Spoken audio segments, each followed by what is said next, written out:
আপনাদের নিশ্চয়ই মনে আছে আমাদের একটা ভিডিওতে আমি দেখিয়েছিলাম জাপানে পদ্ম ফুলের চাষ হয়। আমরা যে পদ্মা বলি বা পদ্ম বলি বা কোথাও কোথাও অনেকে পদ্মকে শাপলা বলে। সেই শাপলার যেই চাষ তারা করে খাওয়ার জন্য, যে এই পদ্মর নিচের যে গুল্মটা সেই গুল্ম তারা খায়। এই জমিটা তারা এখন প্রস্তুত করছেন, পানি দিয়েছেন। এখানেই ছিল এই যে আপনারা যে জমিটা দেখতে পাচ্ছেন, এখানে অনেকগুলো জমিতে, এটাতে সামনের ওইটাতে এবং এই পাশাপাশি 3টা জমিতে তারা এই কিছুদিন আগেও পদ্ম গাছগুলো ছিল। এবং যখন পদ্ম গাছগুলো তোলা হয় সবসময় এই 3-4 মাস যখন পদ্ম গাছটা থাকে পানিতে ভরা থাকে, সেই পানির নিচ থেকে যখন পানিটা শুকিয়ে যায়, ভেকু যেটা বলি আমরা, এই ছোট ছোট ভেকুগুলো নিয়ে এসে তারা, বা এক্সক্যাভেটর যেটা আমরা বলি, এই এক্সক্যাভেটর দিয়ে তারা গুল্মটা উঠিয়ে নিয়ে যায়। এটা খুবই হেক্টিক একটা চাষ।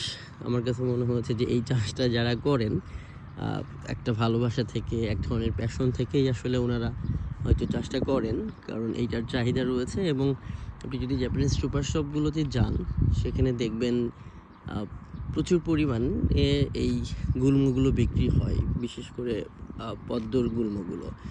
এটা শুধু জাপানেই নয়, এটা ইভেন আমার এক ল্যাবমেট বলছিলেন যে ওনারাও এই সেম চাষটাই করেন কম্বোডিয়াতে।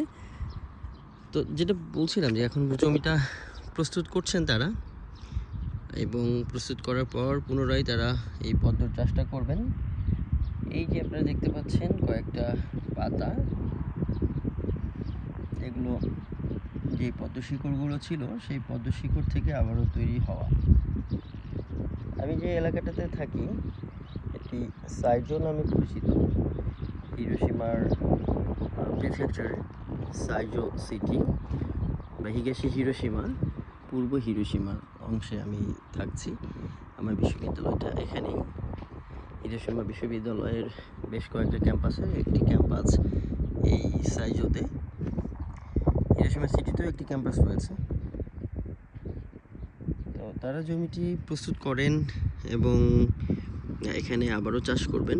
তো এই অঞ্চলটাতে আমি 2টা চাষ খুব বেশি কমন মনে হয়েছে আমার কাছে। একটি ধান চাষ তারা করেন, এই যে ফাঁকা জমিগুলো দেখছেন, এই পানিওয়ালা জমিগুলো ছাড়া বাকিগুলোতে ওনারা আসলে ধান চাষ করেন। এবং